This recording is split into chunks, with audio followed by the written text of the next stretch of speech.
You're listening to the North Carolina Food and Beverage Podcast, coming to you from the Kitchen Studios, located high atop the historic Raleigh building, located in the heart of downtown Raleigh.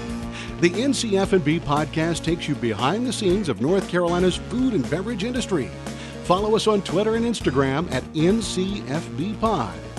And now, the sommeliers to the stars, the barbacks in your backyard. It is Max and Mac. Hello, and thank you for listening to the North Carolina Food and Beverage Podcast. I am your co-host, Max Trujillo, and Matthew Weiss is in the field doing some important wine-related research. But today is actually a bonus episode in conjunction with the News and Observer's Community Voices that happened last week, March 27th, at the Raleigh Museum of History. The evening was led by Ned Barnett, the Associate Opinion Editor for the News and Observer, for a food-focused Community Voices panel consisting of chef-owner of Garland Cheetie Kumar, Roberto Copa Matos of Copa in Durham, the N&O's own food writer Drew Jackson, and yours truly, Max Trujillo.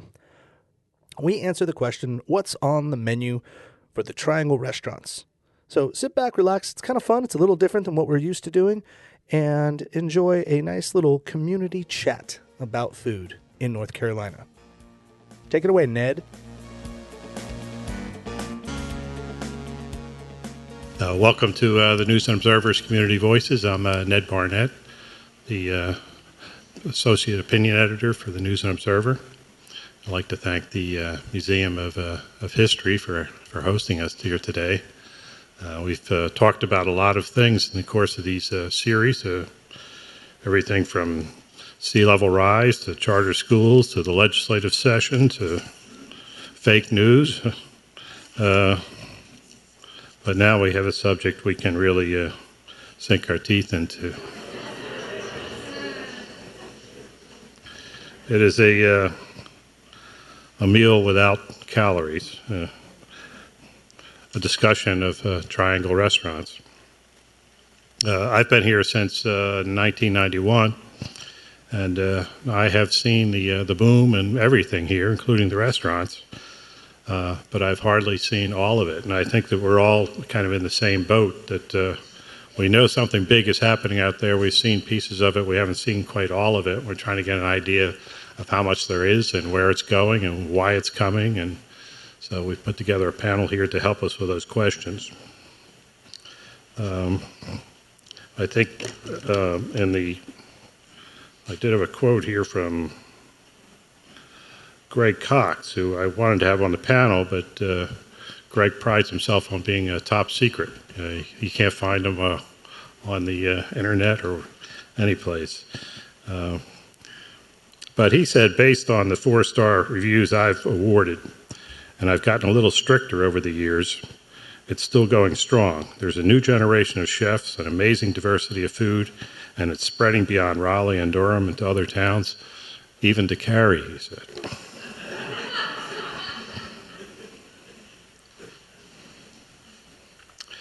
Tonight we hope to sort of make sense of what's happening and why, and also hope to mix in a little bit of just practical advice for people that like to go out to eat, things, anything from tipping to wine to service and questions like that, which our panel can help us with. Just for the flavor of what's out there, we do have a short video that previewed one of Greg Cox's stories that gives you a little sense of the diversity of food that's being offered in the Triangle today. Goes pretty quick, so if you want to write down something or try to remember it, catch it if you can, or we'll tell you afterwards. Hey, it's Max back in the studio. I'm going to cut this part where we played a video because the music was really loud and there was nothing to say. It was just a bunch of music. So not necessarily good pod, but definitely good content about great restaurants that you can find all around. You can find that in the food section at newsandobserver.com. So I'll leave you to find that. But now we'll go right back. The joke I'm referring to with Roberto when we come back in is in reference to Copa was named one of the best restaurants of the year, but the restaurant of the year has yet to be named. And it said, of all the nominees, these are the ones. Copa was one of them. So that's why I say this to Roberto. Roberto, no pressure at all. So let me take a minute to introduce our panel. First of all, Cheetie Kumar. Hello. Cheetie is, as your program indicates, one of the Triangle's most original and intriguing chefs. She's a native of India and a graduate of the University of Massachusetts. Also plays guitar in rock bands, and really has kind of lit up downtown Raleigh with her imagination of musical abilities, and to really sort of put a lot of excitement into the center of the city. Roberto Copa Matos. He's a native of Cuba. He went to the University of Havana. He studied as a biochemist, which prepared him for putting together a lot of different ingredients in the kitchen. He lived for a while in Miami, came to move up with his wife's family in the Durham area in 2006. Has a farm there, about 10 acres. They grow a lot of their own food that they serve in the restaurant, Copa. And he's a great believer in sort of farm-to-table style dining. Max Trujillo.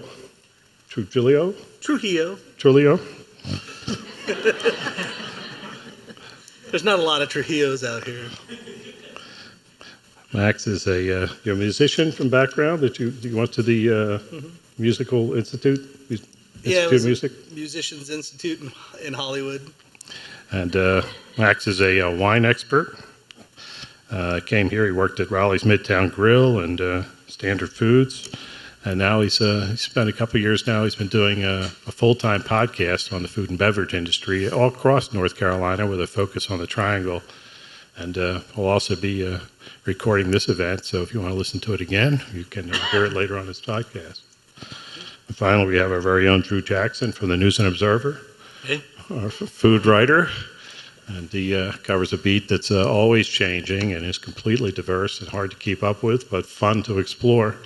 And so he'll give us some perspective just on the overview of what he's seeing out there.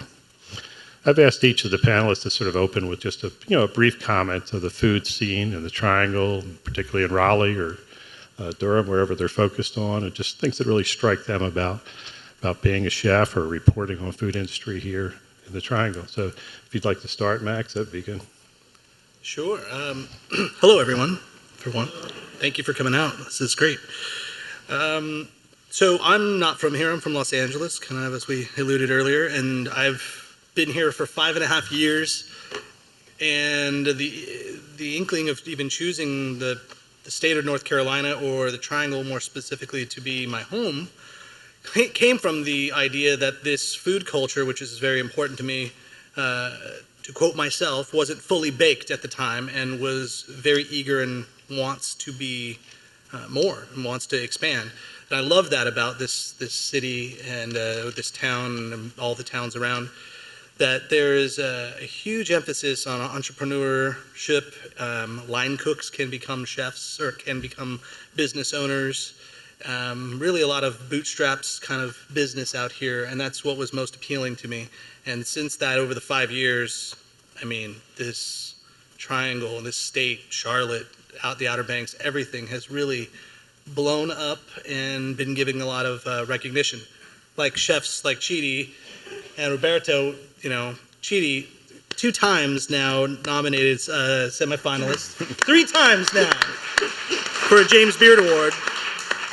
And proof that, it's all women power now in this state. So I think that's what it's about, and that's what's most appealing to me. All right. Much like Max, I chose Raleigh as my home.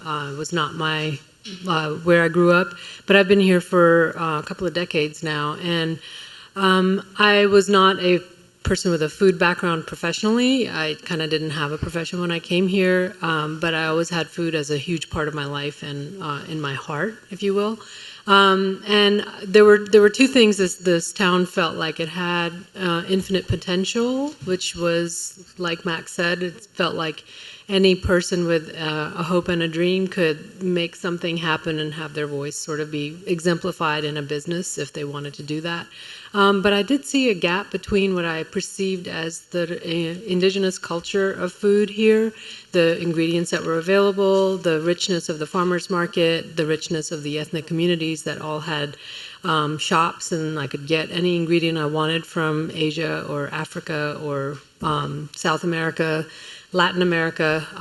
But when I went to a restaurant, they were all kind of like had the same very traditional, uptight, closed voice, or maybe not even a voice, just a representation of what felt like people should be doing. So I was really like a little bit confused about that. So I feel like the evolution has been about inclusion of more people, of individual voices, of our own local ingredients, of our own seasons, a recognition of our history, and the ethnic evolution and growth of our community. Thank you. Roberto? Hi. Thank you for coming, and Roberto, and thank you for giving us the opportunity to be here. As Ned said, I was born and raised in Cuba, and I was trained in the sciences, and my wife, who's here, she likes to say that she met an artist, she married a scientist, she moved to live with a farmer, and now she is ending up with a chef. So all that to say that my life has been moving around in many different ways. And a few years ago, we started a small sandwich shop with the idea of doing a responsible investment in the community. And over time, I realized that the mingling, the mixture of all these experiences that I have had were going to come very well by working as a chef, and especially putting a lot of attention on the farm-to-table movement, on the process that starts when we look at the soil ecology and we explore all the different, many small steps that happen all the way from there till we sit at the table to eat and socialize, or till we sit here and have a conversation about what is at stake, what's the future of the restaurant industry in the area. Thank you. Drew? I'm Drew Jackson. I've been in newspapers for about a decade. I've covered the food scene here in the Triangle for about a year and a half, and for me, food has always been just a means of discovery. I grew up as just an incredibly picky eater, to the point where, if I saw like specks of pepper on a thing, it was somehow tainted, or I think I was afraid of flavor or something like that. As I got older, and as I went through college, and I think that eating, just eating in new restaurants, trying new things, has really taught me so much about the world, about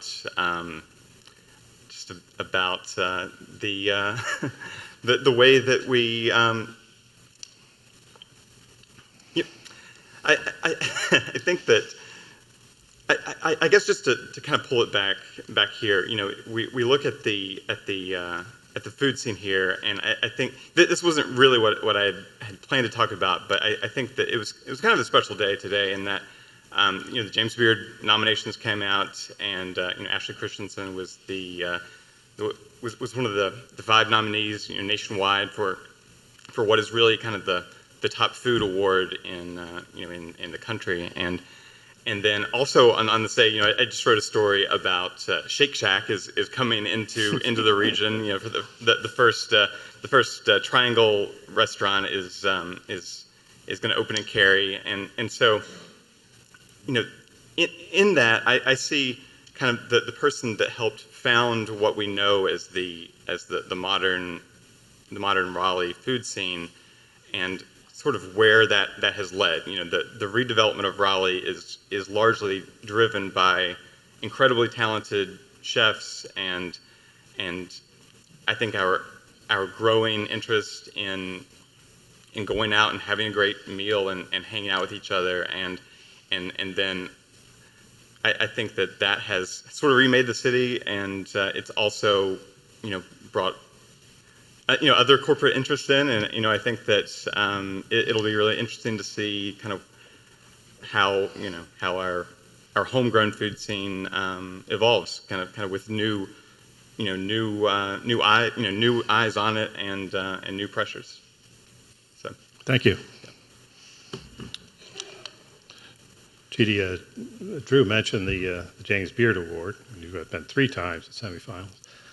We do seem to be getting sort of a critical mass of chefs coming here that are high quality or on that list. Do chefs beget chefs? So they bring more chefs? Do they attract each other, or do they kind of disperse that way? Or what's the dynamic there in terms of do you move in groups like that, or is that kind of a synergy? Pack animals. Yeah, we're like birds. I mean, well, yes and no. I think that every rich community that has any sort of cultural profile has a pretty good food scene. Like I said, I'm not, a chef by training. I didn't like working for 20 years and work in Paris and New York and DC and then settle here. This was sort of an accidental and convoluted journey for me.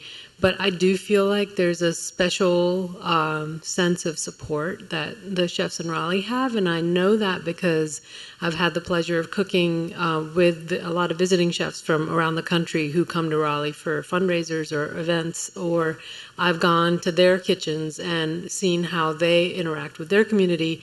And every single person, and these are really like the top people in the country, they just say, man, Raleigh just has this great vibe, and you all support each other so much. And I think that this profession tends to be one where you are spending a lot of time around other people and leading other people, but it's very isolating because you're in the kitchen by yourself and you can't really, show a lot of vulnerability when you're leading a team.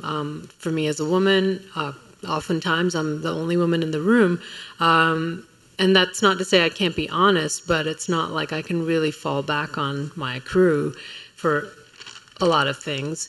So when there are moments of terror and questions about how to take that next step and what to do, sometimes it's a really simple technique thing, and sometimes they're big picture business questions. I've never felt hesitant to call on Ashley or call on Van at Bidamonda or Bhavana. And I don't know if people in Philadelphia, say, would have that same support group. So we may not have come here together, but we get stronger because of each other, because we feel safe in relying on each other, for sure. Thank you very much. Max, we talked a little bit about trends in food, but there's kind of 2 levels of this. There's the type of food you're eating, and it's like where you're eating it. And there seems to be 2 levels I've noticed that they're coming on here, that you got everything from food trucks to food halls to fast casual to high-level chains to fine dining to experimental things to ethnic diversity. Which way? What's happening the most? Are we seeing sort of a whole? Are there more layers of where you can eat and how you eat now than? Yeah, well, my answer is actually even part 2, or even to answer your first question, because I think it's part of it, in that do chefs flock together and how does that grow in with the style of what we're enjoying right now. We're at this very pivotal change. It's about to happen really soon, where right now most chefs in this town they don't all have to have been born and raised in Raleigh or in North Carolina, but they were created as chefs in North Carolina. They were kind of grown up, whether they were line cooks and they turned into chefs. They're raised from here. Soon this will be a destination spot where Johnson & Wales chefs and CIA up north, the Cordon Bleu will say, this is where you want to go, and chefs will choose this as a destination, and there'll be corporate money perhaps behind them, and there'll be some fancy places. But right now, it's this beautiful kind of homegrown aspect, and I think that still is the trend of where you eat, whether it's a food truck or not, or a food hall. It's about the self-made person creating what is important to them. Mm-hmm. For example, somebody I talked to recently about they're going to open up a new place, and they themselves try to keep vegan as much as possible. But they didn't want to say it out loud. They were like, man, since I've been in North Carolina, I don't eat vegan really anymore because it's almost impossible. And I said, you do know you're about to open a restaurant? And they said, yeah. I said, you're not opening a vegan restaurant, but you haven't even given yourself a place at your own table. Mm-hmm. And I said, you're in charge, and you can be part of this next step. And so we retooled the menu, and this new menu is going to come out with, it's not going to be a vegan menu by any stretch of the imagination, but a vegan or a vegetarian or someone that doesn't eat a lot of red meat or whatever will have so many options, because now this person that didn't know that they had a place in this world is now making the place in this community, which is, I think, important, and that's kind of where we're eating. Roberto, how do you balance as a chef? I mean, you talked a lot about your particular idea of where the food comes from and that. But how do you decide what you want to cook and balance that with what people want to eat? I mean, how do you figure the market and your own taste? And how do you balance that out when you set up a restaurant? Short answer is trial and error. You put it there. If it doesn't sell, you take it away, even though if you love it. And that's the way it works. But I think one beautiful way to look at it is what comes up with the seasons and what comes not only with the seasons, but what comes with what the community is producing.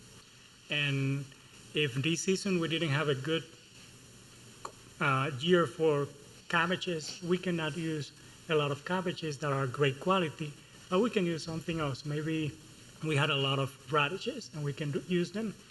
And I think, to me, one of the joys of cooking is to look at what is presented to us has been given to us, and to come up with ideas on how to put them together and to bring the flavors together and to bring the colors together. And I think that is a very healthy way to do it, because it uses those resources that are given to us, and at the same time, it gives us the opportunity to come up with new ideas following molds or patterns of other techniques or other dishes that we have already been exposed to. Okay. Well, since we have a chef here from Raleigh and a chef here from Durham, I might as well try to see if I can provoke some sort of intramural rivalry. Well, I like to say that in the same way that it happens in Raleigh, as it's been said before, it is very common in Durham to have this collaborative environment where we can call each other for help. And it is, I think, to me, it's one of the most beautiful things of the industry, especially for me that comes not from formal training as a chef, to be able to call on people that, like Billy Carter from Dashi, and ask him, do you mind if I go into your kitchen to see how this is done, because I haven't seen it before? And he says, of course, you can come in whenever you want. Or to have Scott Howell from Nana telling me, whatever you need, just please come and ask me, and I'll be happy to help you. And I think that's one of the things that it is important for the community to know, that both in Raleigh and in Durham, we have this collaboration environment rather than this harsh, tense competition. So I won't have any luck getting the competition going. We're friends. So I'll have to go to my colleague, then. Drew, is there any difference between Durham food and Raleigh food? Is there a different style or culture between what you're seeing in the two cities? I'm not sure if there's a different. There's maybe a different vibe. You know, I think that Durham is a little bit more relaxed. I think most restaurants are a little bit more casual. Raleigh, I think, you know, it's the big ambitious restaurants. You know, the Crawford and Son, the Brew Bavana. You know, I think that, you know, these sort of palaces that, you know, to food that you kind of absorb with your eyes first, and then you get to have this incredible meal. And you I happen to, I live in Durham, so which is, I suppose, a way of saying I prefer Durham restaurants, but it's easy to go downtown and have, a casual meal at St. James and kind of put together a, you don't have to eat the starter entree. You're eating. You're kind of inventing the format of the meal. I feel like, and that certainly exists in Raleigh as well. It's just, I guess I frequent Durham more. I have my spots. We all have our spots, and might happen to all be in Durham. I can't. No one's going to say that there's a competition. Well, there might be a competition between the two, but I live in Raleigh, and I prefer Raleigh. So there. Yeah. There we go. And we're off.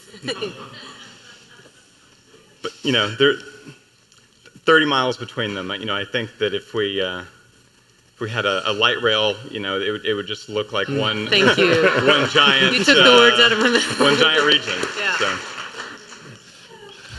Well, we talked earlier that is kind of a factor, even in dining. It's just the transportation difficulties around here. You have to drive everywhere, and so it's hard. Or you take an Uber; it's pretty expensive to go to carry and back here for dinner. So people tend to stay where they are. Mm-hmm. If it was easier to get around, if there was a light rail or something like that, you would be able to go.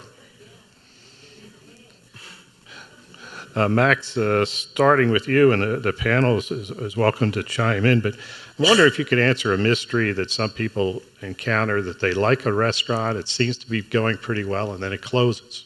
There's this sort of fickleness to the business that it seems like they're doing well enough, and then it goes out. Like, what is that? Is that just that the chefs get bored with what they're doing, or they want to do, there's too much infighting in the kitchen, or it's just...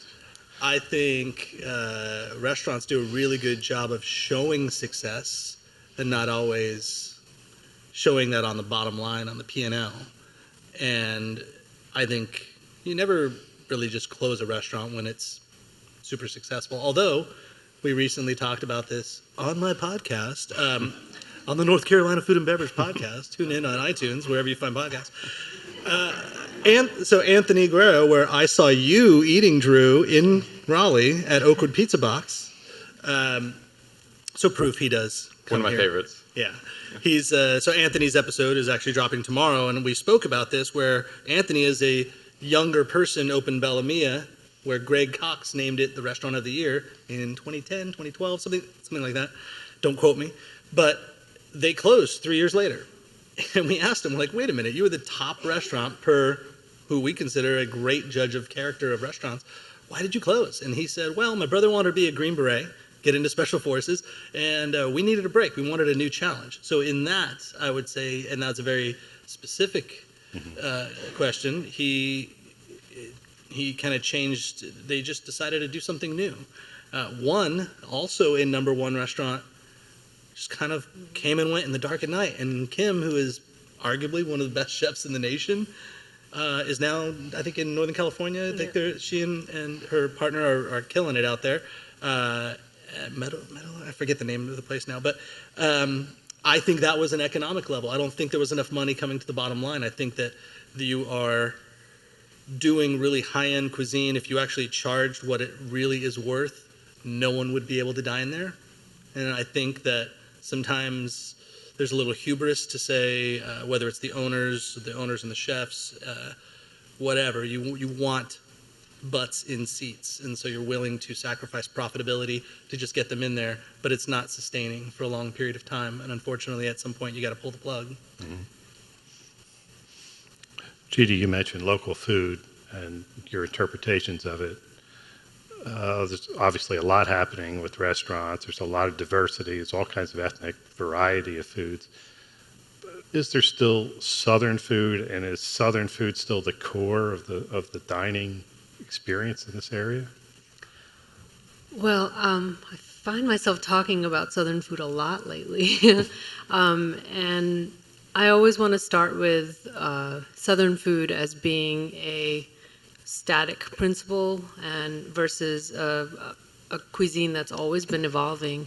And I think now that we're, discussing a lot of ethnic influences, it's tempting to think that Southern food is like one thing. And, it's like this plate of fried chicken, mac cheese, and greens. And I don't think that's really accurate. History is very important in the Southern table and like the Southern way of eating. And I bet that the Southern, what we would call Southern food in 1760 is a whole lot different than 1960. A lot of factors influence that.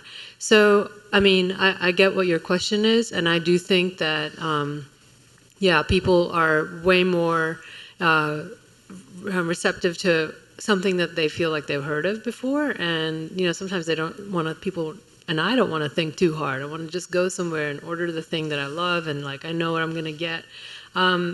Inviting somebody to have sort of an adventure, or what they might perceive as an adventure, is a challenge. It was hard for me when we opened our restaurant to be able to come up with like a tagline that described my convoluted way of thinking about food and my weird life and, all of the things that I wanted to put on our menu. But really, ultimately, as we go on into our 5th year now, I get more and more, the feedback that makes me feel better is, I thought this was going to be weird, and really when I ate it, it made me feel like a kid. So I think that, Southern food has always kind of been that way, and I'd like to say that, like, I grew up in India eating mustard greens, and the tea in your glass and the sugar in your tea and the mustard greens in your pot is very much like what we ate. So these are just interpretations, but I do think that Southern food has been interpreted forever. It's just that where we are now, we want to kind of take a snapshot of it and go, this is where we are, and now what's going to happen to it? But that's not really accurate. Thank you. Roberto, Max mentioned the vegan food, and you've talked a lot about the source of food, making sure where it comes from. There's been a lot of concern, really, more recently, I think, about factory animal farms and that kind of thing, and where food comes from. How much of that is shaping the restaurant experience in the Triangle in terms of the sources of food and whether it's humane and whether it's makeup and that kind of thing? Do you see that as a theme of the restaurants? I think that one of the things that are happening, one of the things that is happening in the Triangle is that we have a community that is supporting these coming and going and staying of new restaurants. And I think that community has been able, those consumers, those youth that come to those restaurants to eat, have been able to identify the importance of having a sustainable economy, having sustainable restaurants, a model of restaurants that collaborate with farms, being able to go to the farmer's market and pay the extra price that it would take for something to be grown in the area, that it uses a lot of labor compared to industrial farming or industrial raising of animals. And being able also to notice that even though it is more expensive because of the way of producing it, it is also more nutritious. It is better for us as a community. It is better for our ecosystems. And I think that is a key element that we have in the Triangle, this idea that our community can see that, and not all communities in the world can see that. Not all communities can invest themselves into that. And I think that's one of the highlights of the Triangle. I think that's something that is important, that many of us can see that there is a difference between growing local, supporting our local economy, but at the same time, I've also noticed that many of us also can notice the importance of being part of this global economy, that we cannot eliminate ourselves from this global economy. But one of the things I like to see is that many of the ingredients that I see that have been imported into the kitchens as part of different dishes are also of high quality. So I think the perception that our community has of being able to differentiate the importance of the sustainable economy, sustainable farming, sustainable cities, it is driving most of what we're doing, because we can have great ideas, great menus, but if we have no customers and guests coming into our restaurants, it doesn't work. We can have something that can be not aligned with what we're trying to do and then fail. And I think that alignment between the support of the community and the concepts, the restaurant concepts or the farming concepts that we're having in all this area are very much driving and helping us move forward. Drew, we had one of these sessions about millennials and what they want for Raleigh, and a lot of them came out, and I don't know that we answered that question, but we can give it an interpretation in terms of food. Are younger people changing the face of the kind of dining scene, the way people eat and what they eat, what they'll pay for, and what are you seeing in terms of the kind of a generational divide there? Sure.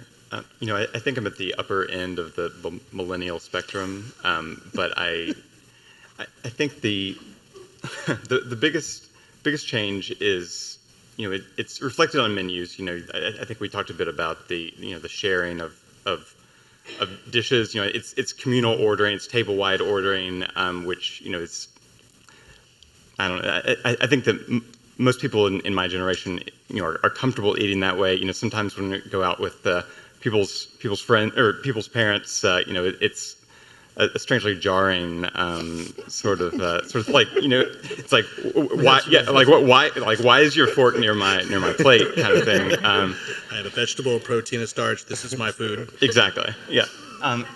Or your hand. Or your hand. Yeah. And so, but I think there's also we talked a little bit about food trucks, but that's more of a geographical sort of change, just kind of an access issue of you no longer have to have a great meal, in a restaurant. You can be at a brewery and get a plate of dumplings and take them in. And I think that most younger people are comfortable and excited about eating that way. I think that I think the rise of delivery services is something that I hate delivery. I will drive to to Domino's or the Chinese place. Taco Bell's free on Grubhub right now. Yeah. Yeah. But I think that is kind of changing the way that restaurants, a lot of cities just kind of dying. I mean, I think that I was picking up Indian food the other day, and I was waiting for the order to be ready, and there were more people coming in to pick up food for other people, and these aren't delivery drivers. Than there were people coming in the restaurant, and the restaurant was packed. I mean, it was busy, and that's great. But there's clearly, I'd never really seen it that robust in that way. That there's basically a whole other economy of folks picking having other folks pick up their meal, and then they're going to binge watch whatever.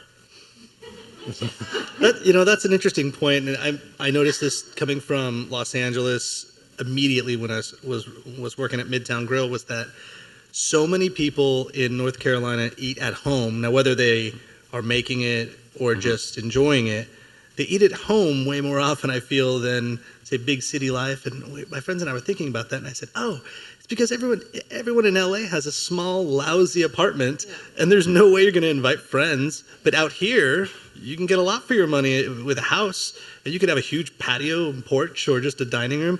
And just like, yeah, come on over. We're going to order that Indian food and bring it over here. And you just enjoy the comforts of home. Maybe. Don't you all eat at home a lot? Like non-cooking, but like order in, take out? Yeah. Max, I asked Greg Cox what he thought the dining scene would look like in the Triangle in 10 years. And he said, well, just look what's happening in New York in 5 years. That generally it just comes that way. Yeah. Do you see it that way, or are we doing things here that are pushing back or unique to us, or are we more or less just sort of the second layer of the? Well, I would agree with Greg that we're probably doing whatever a big city is doing, just maybe a little slower. And I think that a lot of it just comes from economics. Like, we don't have enough people and enough money to go around to just keep opening up, even though we are opening a lot of restaurants at a very high rate. I think the trends, though, are becoming much more applicable. I mean, I don't know, Cheetie or Roberto, just being chefs in general, that because we have Instagram, because we have Twitter and whatever, because we're connected to everybody around the world, it's so easy to get caught up real fast. You know, if a great Brooklyn eatery is doing something, you can see it today and go, maybe I'll try doing that, and do it tomorrow. So I think the trends are rapidly happening faster than ever before because of social media. Thoughts? Mm-hmm. Do you think do we send it out, or does it come in, or is it everybody looking on Instagram and just doing it at the same time? I mean, you know, just in the same way that there's like Southern restaurants and fried chicken places happening in Brooklyn, and people from the South move up there to bring their version of Southern food to New York. But New York also has like a massive diversity that we don't really have. We do have some, but it's not the same. And I think but the economic pressures of owning a restaurant, as big as they are here, I really don't know how anybody does it up there. It's expensive. It's really hard. Your kitchens are tiny. Like I have a friend who has several restaurants. She doesn't have any gas in her kitchen. I mean, it's crazy. And they're a decent sized restaurant. They do everything on like electric griddles and hot plates, and it's incredible. And she has a Michelin star. I mean, you know, it's pretty incredible. But I think that's a part of the culture of New York. It's a big city, and people think about real estate in a different way, even like what you said about people's houses and versus the apartment. So I think, you know, New York trends may influence it, but I think that there's a kind of a Southern culture trend also, and I think. I hope that there's a balance of a national or an international influence along with our local agrarian economy, kind of in tandem, you know, with each other, and hopefully the population here will grow enough to support all of the ideas that, you know, come to our mind or on our Instagram feed. Roberto, where do you see it going in 5-10 years? It pretty much is keeping on the same trajectory here, that more restaurants, more diversity, more diners?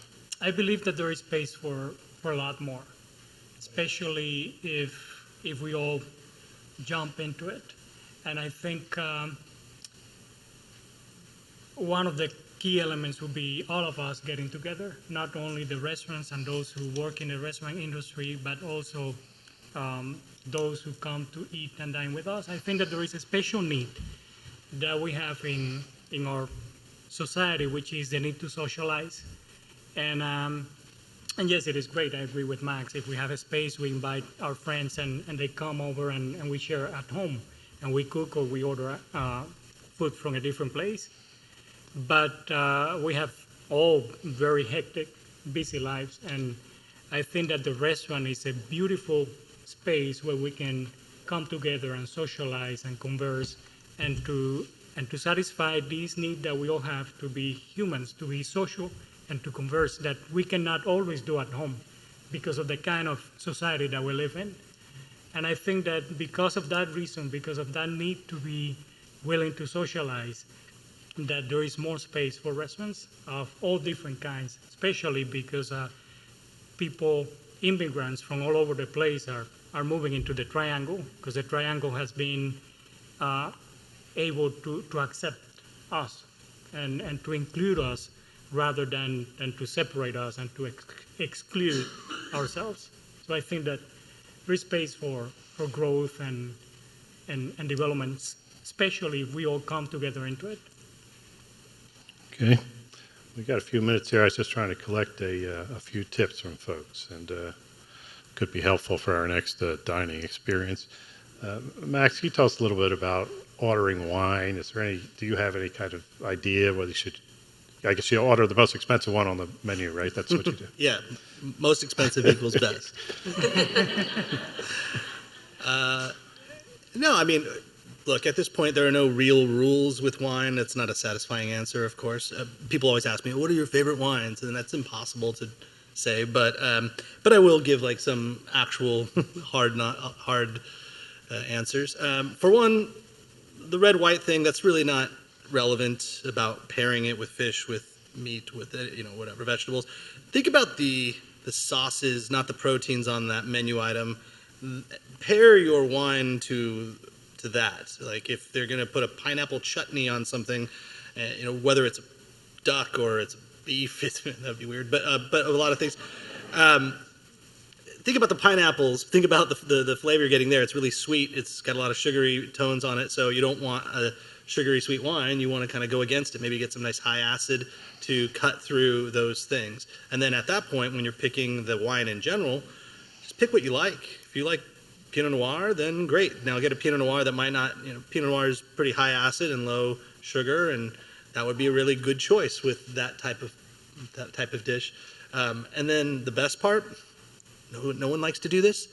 Ask the person that works at that restaurant, and feel free, as being a somm and worked on the floor as a sommelier. Not every restaurant has a sommelier, of course, but almost every restaurant has somebody that really cares about wine and manicures that wine program and would be happy to geek out for 5 minutes. So just say, hey, who does the wine here? And would they be able to help me out? Or maybe the server themselves knows. But just ask questions and listen and learn from them, because they're there every day and they taste those wines probably more often than they should. Cheetie, I don't know if you can answer this or want to answer it, but some of the cheat sheets you see on restaurants is like, don't order fish on Saturday. People prefer on Monday. Mm-hmm. Well, it comes in Tuesday, right? Is that true? Well, it depends on the kind of restaurant. Some restaurants you shouldn't order fish at any day because it's never coming in they're fresh. They're from Durham, right? Yeah, no. I mean, you just like wine. If the wine list is a bunch of wines that you can get at the grocery store on the sort of second shelf at Harris Teeter, maybe just get a beer.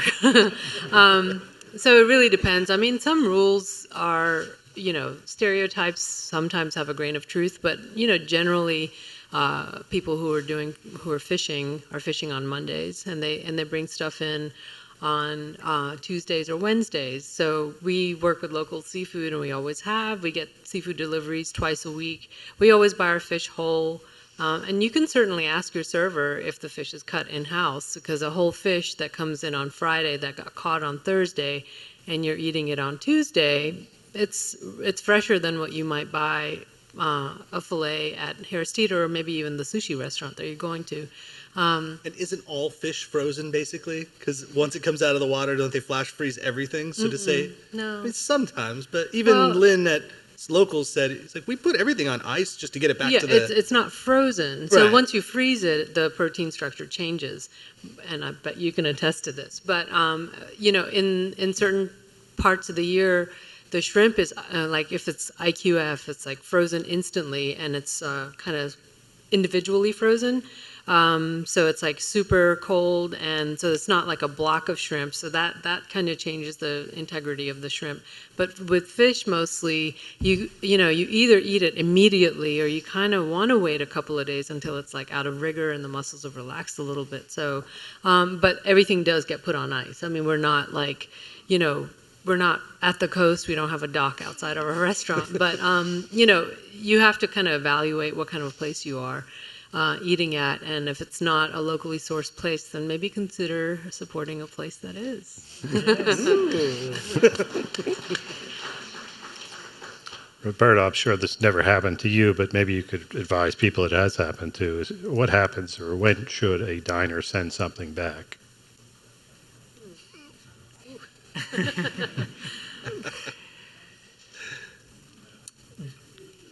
You need to. I believe that if something comes back to the kitchen, you need to pay attention to it. It is a message that is sent to you, and it is your responsibility that when it goes out, it is going to be enjoyed.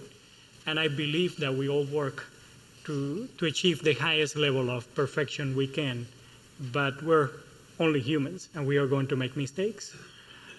When it comes back, sometimes it is not the fault of the kitchen. Sometimes it's that the servers, and my guests don't like when I say it, but sometimes the guests did not like that particular food prepared that particular way, and they have all the right to not to like it and to send it back. And I have all the right to, or we can give them back that money that they were planning to allocate to that. But it doesn't necessarily mean that it was a problem with the kitchen or a problem with the preparation or a problem with the guest. It basically means that what was described on the menu was not what the guest received. Sometimes when it is a problem with the kitchen, I think the right thing to do is to admit it and to say we made a mistake and we apologize and please give us another opportunity. And it is going to happen. It's just a matter of time. We work so that it doesn't happen very often, that it happens in the minimal amount of occasions possible, but it will happen. Drew, when it does happen, it's a crushing experience for us as chefs and owners to not be able to fix it, to not be able to give you something that'll make you happy. This goes with training our servers and our kitchen. Like just pretending like a mistake didn't happen isn't the right way to do it. Addressing it and like just having a conversation. Everybody makes mistakes. We try hard, but things happen. But for you to leave hungry and upset is like that's defeat for us. That's failure. Yes. Drew, what's your sense of the kind of serving quality in the Triangle? I mean, we don't really have the professional serving class that you do in some big cities, but you have any feedback on how that is going, or is service good here or not? I mean, there might not be, a serving class, but there are some incredibly trained and just, I think that there's some folks that just have, I think, a supernatural ability to anticipate the needs of guests and can kind of pick out the way that a restaurant works. And I think that there are some restaurants with an incredibly high level of service, and it's often in kind of the more casual restaurant. I think one of my favorite restaurants. Bars is the Wooden Nickel in Hillsborough, and it's just a wing joint, but like they have usually they've moved, but they used to have this incredibly small, incredibly packed dining room, and it's full of people drinking, and they have a huge demand on wings, the big wing night, and there was just an ability of these servers to know everything about every table within this chaos, and that's such a skill that I don't know that many people appreciate. I think that you go on Yelp and you read the horror stories of the food returned to the kitchen, and I think that I don't know if people's expectations are necessarily in line with reality or just in I don't know. Maybe even I think there's some self issues that kind of pop up in 1-star reviews. But I encourage everyone to read 1-star Yelp reviews. I think that's our food culture isn't as like fine dining. It definitely is not fine dining, and the need of having that quote unquote like excellent top server. It's not really the desire anymore. It's more about just like having personality and understanding hospitality. And just catering, anticipating everybody's needs and catering to what they want. So you could be the most casual restaurant ever. It could be a pizza joint with excellent service.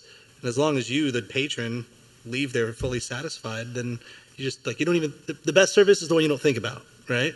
And so think about all those times you go out and you never comment about how great it was because just everything was great.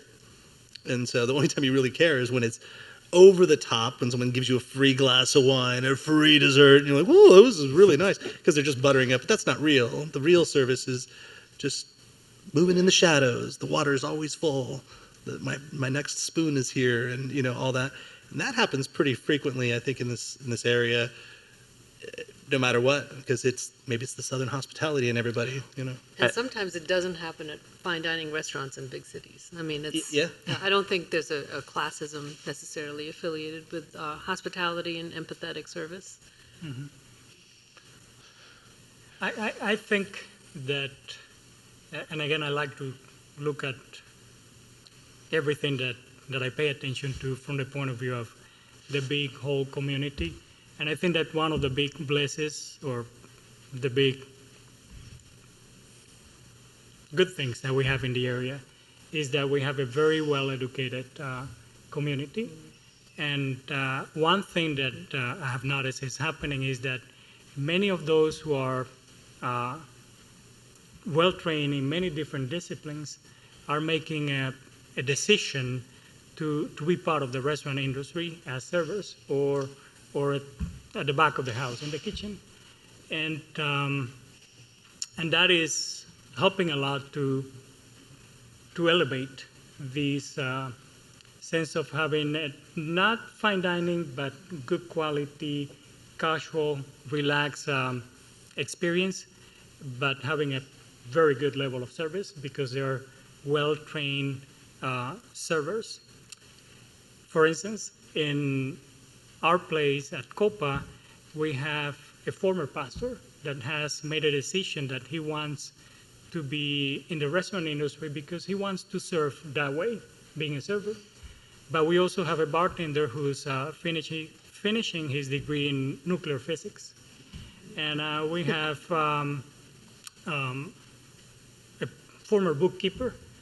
And I'm mentioning that because that is not only helping our restaurant because of having them, but it is also helping those who are part of our team that did not have those opportunities to be educated at those levels, and they're learning from them, and we are all sharing.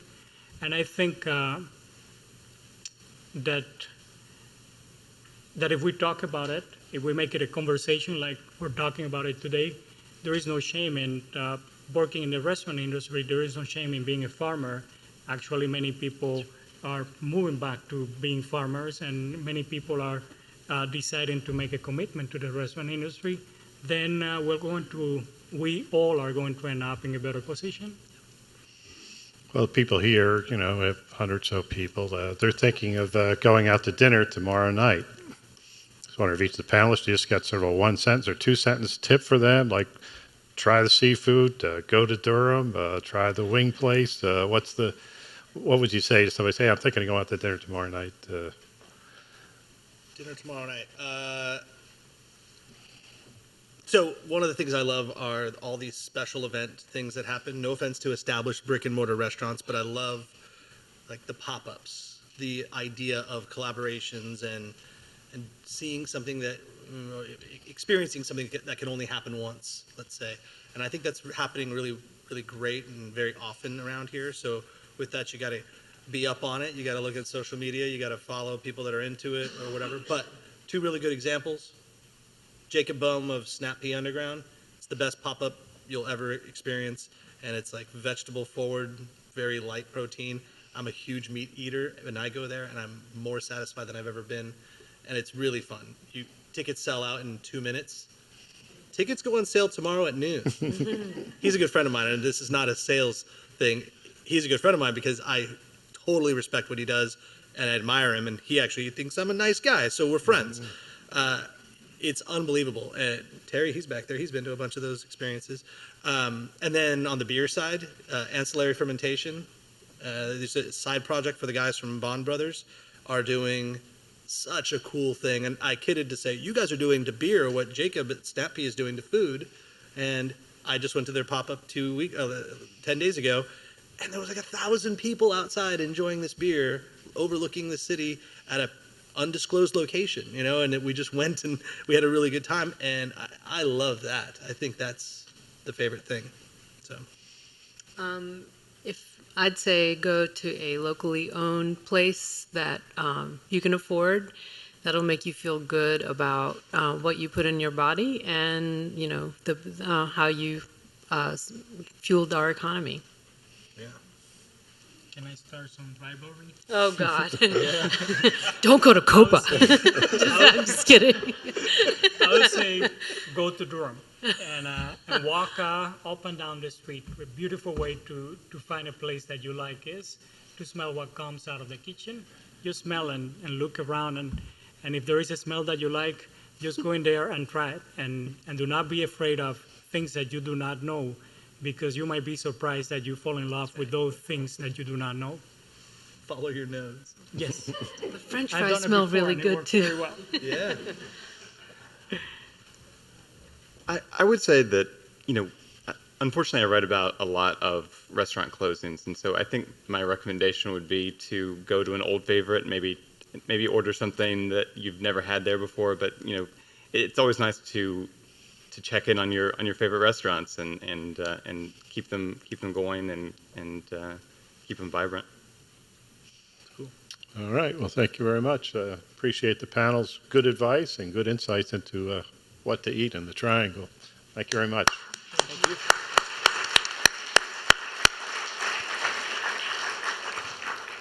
We have about 20-some minutes available for questions and answers. If anyone has any questions for the panel, and some of you can catch them afterwards too as well if you just have a personal question. This microphone here, sir. Come on down. Thank you. For having moved to the Triangle area over 40 years ago, back when Seth Jones, halfway to Virginia, was one of the fine restaurants now known as almost to Rollsville. And we had the Villa Capri in Cary. And we had several pizza venues on Hillsborough Street. That was the dining experience in Raleigh, North Carolina when I came here. No complaints. However, as Max talked about charging for a meal for what it was worth, what the labor went into it, I have a question concerning park-baked bread and portioned servings coming off the back of a refrigerator truck, and paying your help a wage that allows them to live in a community that is extremely expensive. I just want to know, where do we go forward at this point? Thank you.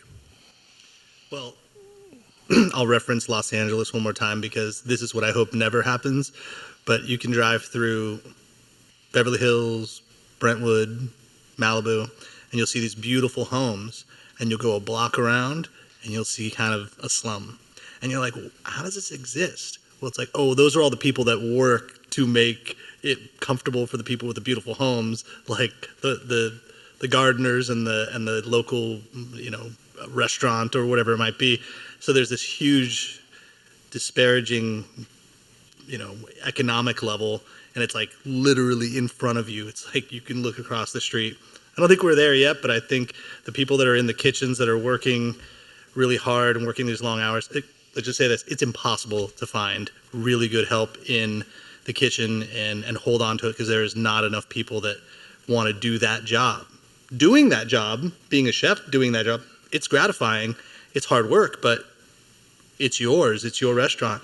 But being the person that does it for somebody is a challenging position to have. And if you're making $11 an hour and you're in 108 degree temperature working environments and you might have to be there for 10 hours, do you want to do that job? No. And so I think we have to be able to pay people a livable wage and let them realize that they're being valued for that position. I think it ultimately comes down to like basic economics too. It's so difficult to make a profit in this industry, and there's so many things that have to kind of work in the same time. But ultimately, y'all have the power to support the places that, if they're sourcing with a conscience and the food feels like it's got heart and it's fresh, it's not going to be possible to treat if you treat your employees badly and if you don't pay them well, the food just is not going to be good. And I don't mean to be overly poetic about it, but angry people don't like what they're doing and they're not going to do a good job. It's really important for all of it to be a positive and forward momentum thing. And when we have people that are talented and dedicated, I want nothing more than for them to have a much better life than what they had when they came in. There is a group in Durham.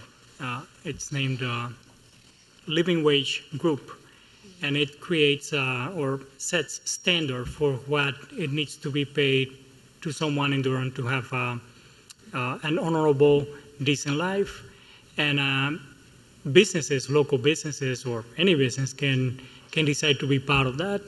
And there are several restaurants in Durham that are part of it. The minimum wage per hour that they have for this year is close to $14 an hour. And there are several restaurants doing it. So that's one way of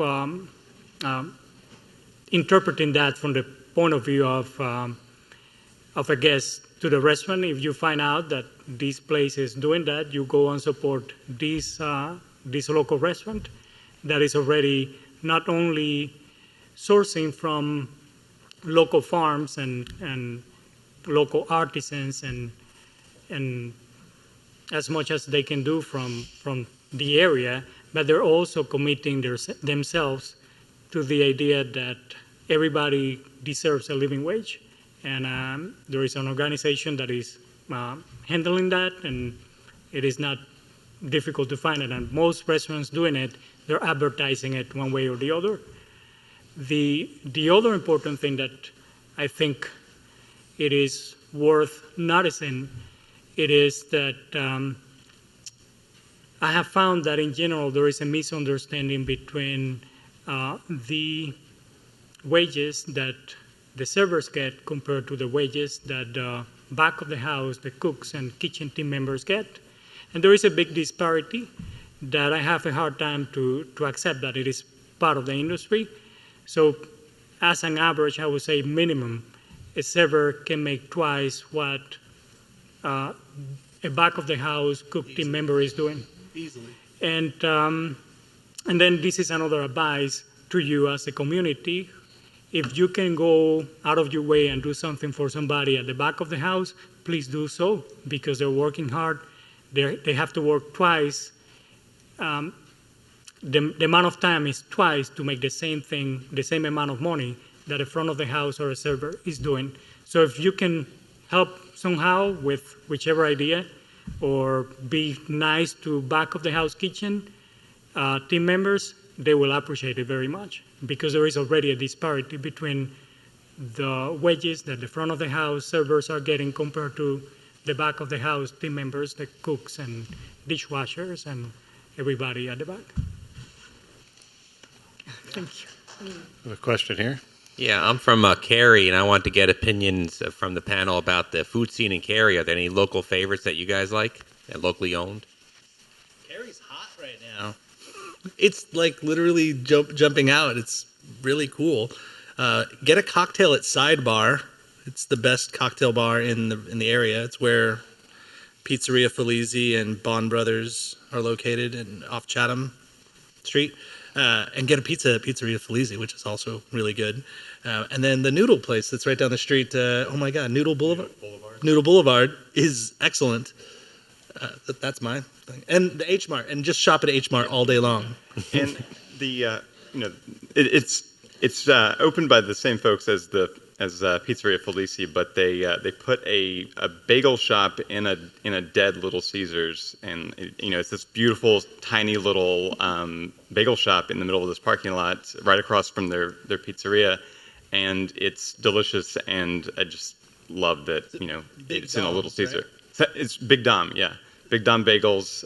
They actually still use the conveyor oven that used to make hot and ready pizzas. Dom is their son's name. Their son, yes. Yeah, it's cool. There's a lot of small places that are owned by immigrant families.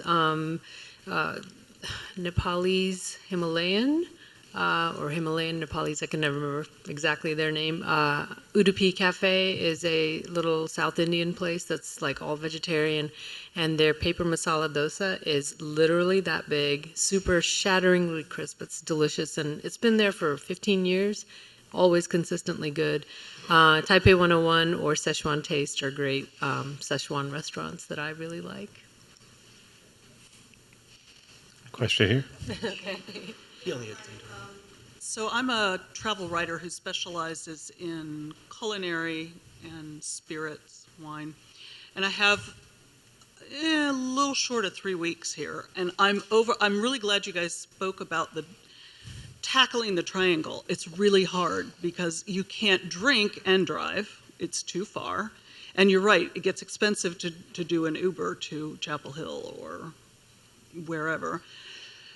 So, and I certainly have made mark with certain restaurants already and visited, and I've got a huge list that I cannot tackle in 3 weeks, and I just need some advice. I mean, I kind of feel like I need to eat at really divey places as well as, higher end.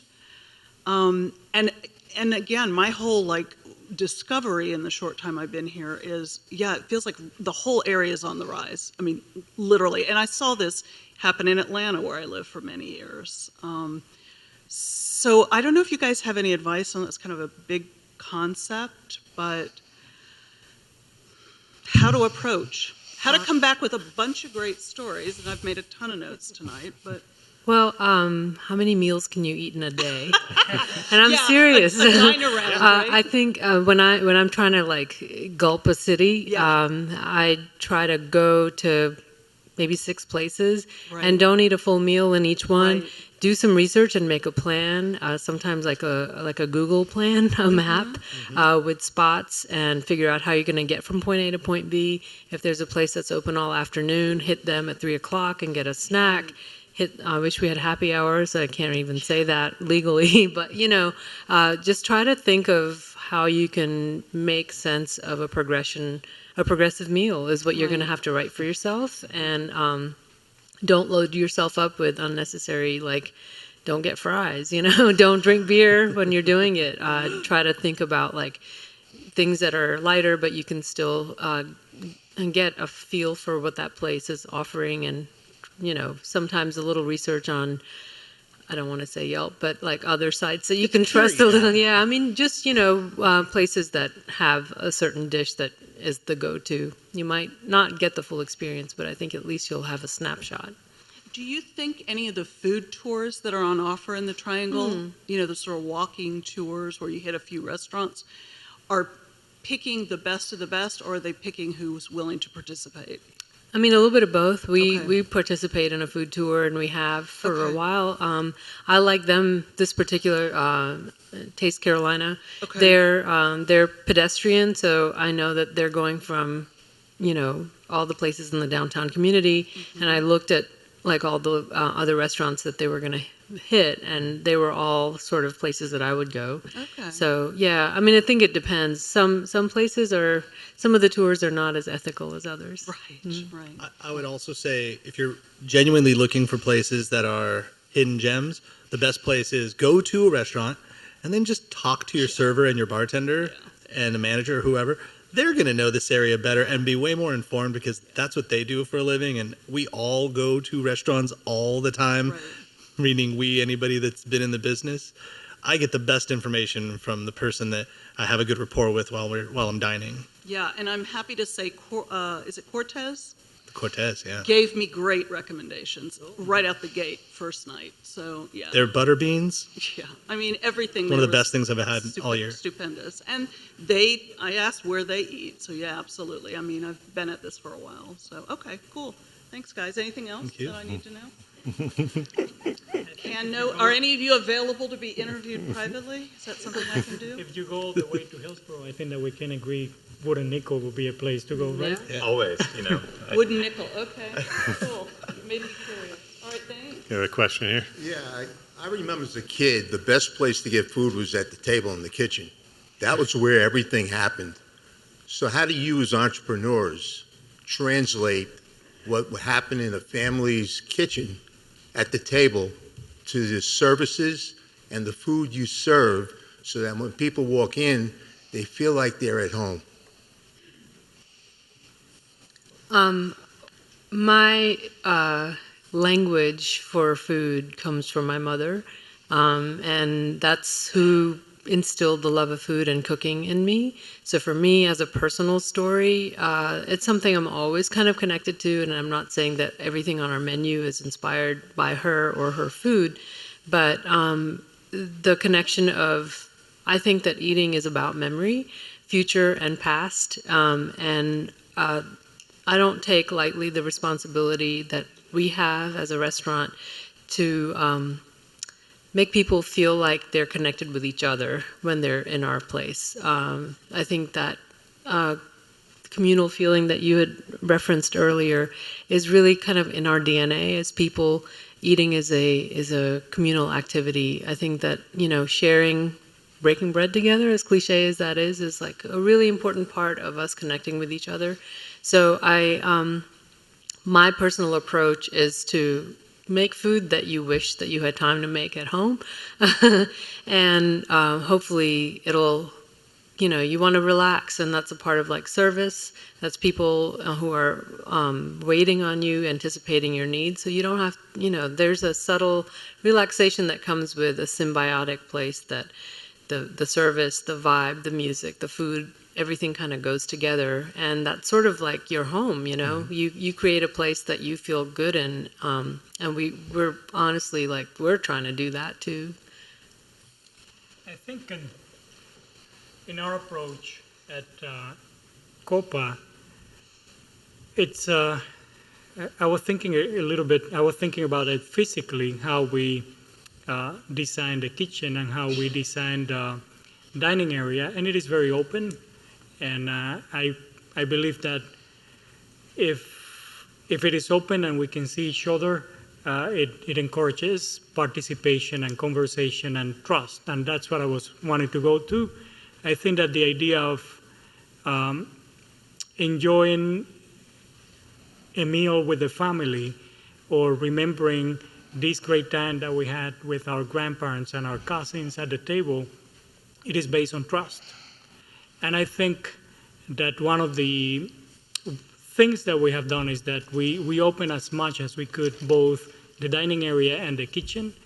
And you walk in through the door and you can see all the way back to the kitchen to where we wash our hands. And that's one of our approaches is physical. You create openness so that this sense of trust can develop over time. When you come several times, you can see us. And the other one is to create opportunities and events where those of us working in the restaurant industry can have a simple conversation with any of our guests, or can have a deep conversation on any topic. And I think that will develop a relationship over time that will solidify as trust. We trust each other, and you will come to feel like this is my house. This is a restaurant, but it feels like my house. It's my dining area. Thank you. We have a question up there. All right, now that we're almost out of fall spring and into real spring, for Roberto and Cheetie, what are the two ingredients that you're most looking forward to working with? And for Max, what are the two either regions or varietals that you're most looking forward to popping a cork on? Only two. This is the thing about spring is like we get 50. Well, we'll see what happens this year. We had a lot of rain, so I'm not optimistic about strawberries, and I usually am for both savory and sweet applications and cocktails. Maybe pea shoots will be really nice this year, and I'm hoping that peas themselves will be really delicious. Asparagus, strangely enough, for an Indian descent person to look forward to. I like when watercress is around for just a little bit, like the little micro-season things are the things that I get most excited about. But let's see what happens. This has been a really weird year. I can see clearly two of them in my mind. One is black beans, and last year we had this, to me, magnificent experience that we had a small experiment growing black beans on our farm. It was an area of maybe 20 by 50 feet, and we got about a total of 200 pounds of dry black beans. And we enjoyed them for a month and a half, and it was a great joy for everybody. So that's one that I'm looking forward, because we're planting them again this year. The other one is tomatoes, and we do a lot of sauces based on tomatoes, and there is nothing compared to a sauce that is made with a fresh tomato that was picked maybe that day or 2-3 days ago. So I'm looking forward to those two ingredients. And for wine, especially what they were talking about, it's rosé. Like, this is rosé season. Do people drink rosé? Show of hands. You know it's not white zin, right? Rosé is just red wine, lightly touched on the skins pulled off, just leaving you with the beautiful fruit. And it's what the Europeans drink because they're smart and they know what's right. And we've just figured this out over the last 5-6 years.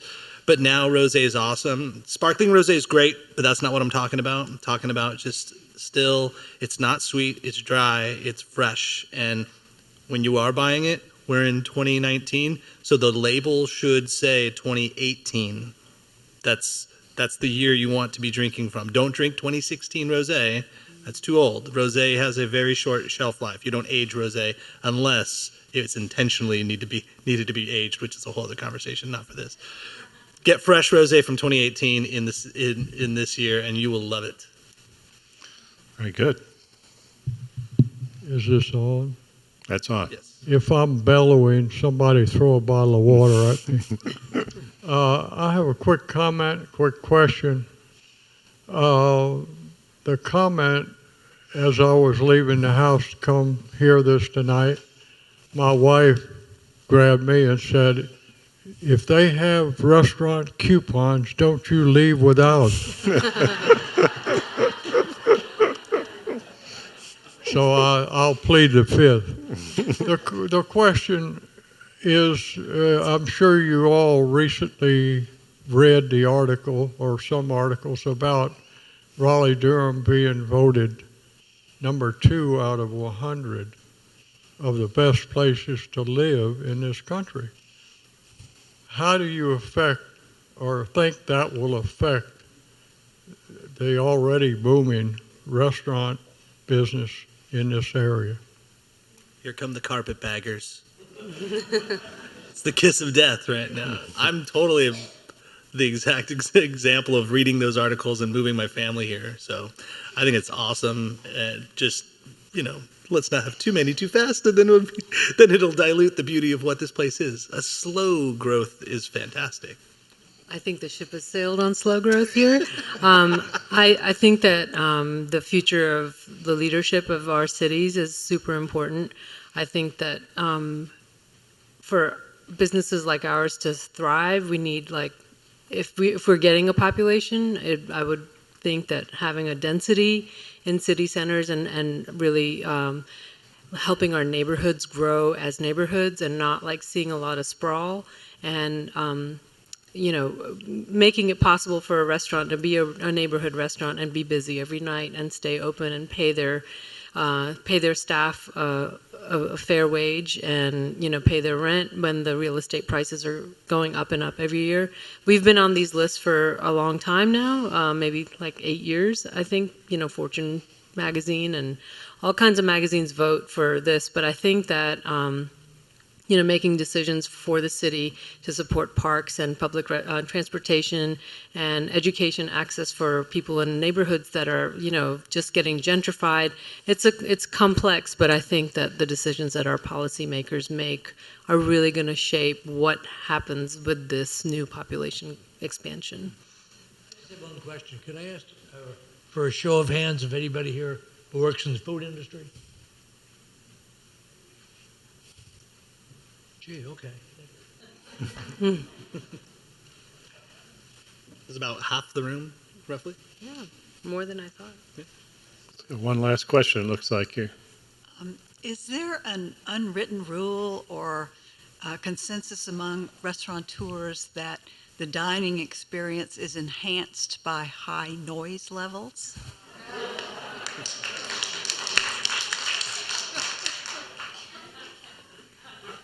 Do you want to take No, I'll let you. So we have a loud restaurant, not by design. We happen to have a music venue upstairs and a bar downstairs, and it is a daily challenge for us. Striking a balance between a lively atmosphere and one that's deafening is expensive and really daunting. Sometimes we'll have a full dining room and it's quiet. Valentine's Day was quiet and we were really busy, but all it really takes is, we also have a community table in the middle of our restaurant, which, we were talking about the family table. That was the intention of that, for strangers to dine together and not be strangers anymore. But sometimes people sit together and after 2 or 3 drinks, the volume goes up and then everybody else has to talk louder, and you can't squash that tide, and we don't want that. I don't think that shouting at your meal mate is a good part of an experience, but it's really it's hard to figure out how to make those panels look nice too, and it's expensive, and I apologize for that a lot. Yeah, but every Thanksgiving at the Trujillo household was loud as hell. And come on, everybody that's dining at home, you create your own noise, so just magnify that times the amount of people that are in there. I think that's the difference. I think you got to jump into it. I think you got to just say, hey, we're out, we're in society tonight, and we decided to go out, so embrace that moment. And Tuesdays at 6:30 is a way different volume experience than a Saturday night at 7:30. Yeah. All right. Well, on that quiet note, we'll close the event. Thank you.